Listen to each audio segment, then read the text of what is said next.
ملک میں پیدا کردہ عمومی تاثر کے برعکس حقیقت یہ ہے کہ پاکستان کے موجودہ سیاسی قائدین ہی بیماریوں کا شکار نہیں ہوتے، بلکہ ہماری سیاسی تاریخ میں کئی ایسے بڑے قومی رہنما گزرے ہیں جو دوران سیاست یا بعد ازاں مختلف عوارض کا شکار رہے، جن میں سب سے نمایاں نام برصغیر کے مسلمانوں کے لیے الگ وطن کی جدوجہد کرنے والے عظیم رہنما اور بانی پاکستان قائد اعظم محمد علی جناح رحمۃ اللہ تعالی علیہ کا ہے۔ محمد علی جناح کو دوران جدوجہد سن 1930 میں ٹی بی یا تپ دق کا عارضہ لاحق ہوا، لیکن اس موذی مرض کے بارے میں قائد کے علاوہ ان کی ہمشیرہ محترمہ فاطمہ جناح اور چند انتہائی قریبی اور معتمد رفقا کے سوا کوئی واقف نہ تھا۔ مورخین کے مطابق محمد علی جناح نے 17 سال تک جان بوجھ کر اس بیماری کو خفیہ رکھا، مبادا تحریک پاکستان متاثر ہو جائے۔ بہرحال 14 اگست سن 1947 کو پاکستان تو بن گیا، لیکن قائد کی یہ بیماری لا علاج ہو گئی، اور پھر 11 ستمبر سن 1948 کو زیارت سے واپسی پر کراچی کی ایک سڑک پر اس کھٹارہ ایمبولنس میں بانی پاکستان زندگی کی بازی ہار گئے،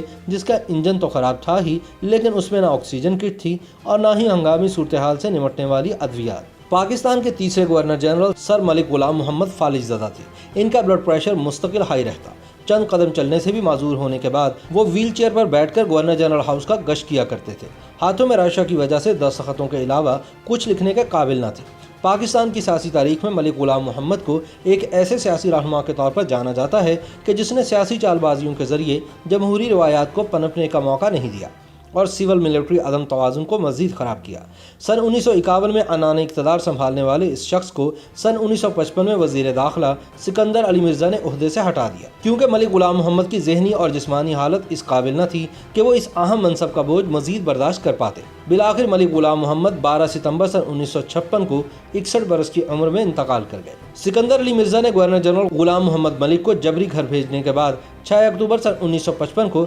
پاکستان کے چوتھے گورنر جنرل کی حیثیت سے حلف اٹھایا۔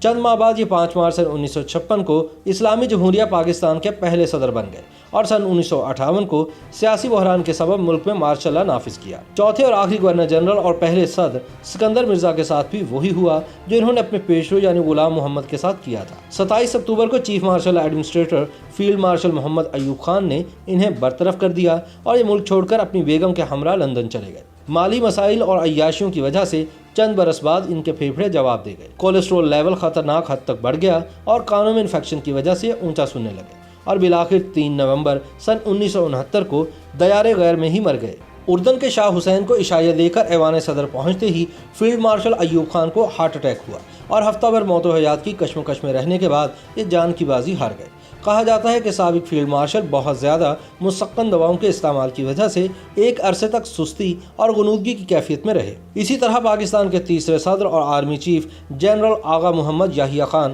اپنے عہد حکومت میں ہر وقت شراب اور شباب میں غرق رہنے کے باعث بلڈ پریشر اور دل کے مریض بن چکے تھے۔ سقوط ڈھاکہ کے بعد طویل نظر بندی نے ان کی صحت کو مزید متاثر کیا۔ بعد ازاں شراب نوشی کے باعث ان کے پھیپھڑے بھی جواب دے گئے، اور پھر فالج کا حملہ ہونے کے بعد 10 اگست سن 1980 کو 63 سال کی عمر میں جنرل یحییٰ خان CMH راولپنڈی میں انتقال کر گئے۔ پاکستان کے پہلے منتخب وزیر اعظم ذوالفقار علی بھٹو کو کبھی کبھار بلڈ پریشر کی شکایت ہو جاتی تھی، تاہم مشہور ہے کہ وہ عمر بھر بے خوابی کا شکار رہے اور چاہنے کے باوجود زیادہ سو نہیں سکتے تھے۔ بعض لوگوں کا ماننا ہے کہ بھٹو نے اپنے اس وہم کو بھی اپنی بیماری بنا لیا تھا کہ چونکہ ان کے دونوں بھائی امداد اور سکندر بھٹو 39 برس کی عمر میں انتقال کر گئے تھے، لہٰذا وہ بھی جوانی میں ہی فوت ہو جائیں گے۔ پاکستان کے 5ویں صدر فضل الہی چودھری اپنی زندگی کے آخری برسوں کے دوران بلڈ پریشر اور گردوں کے عارضے میں مبتلا رہے اور پھر انہی کے سبب ان کا انتقال ہوا۔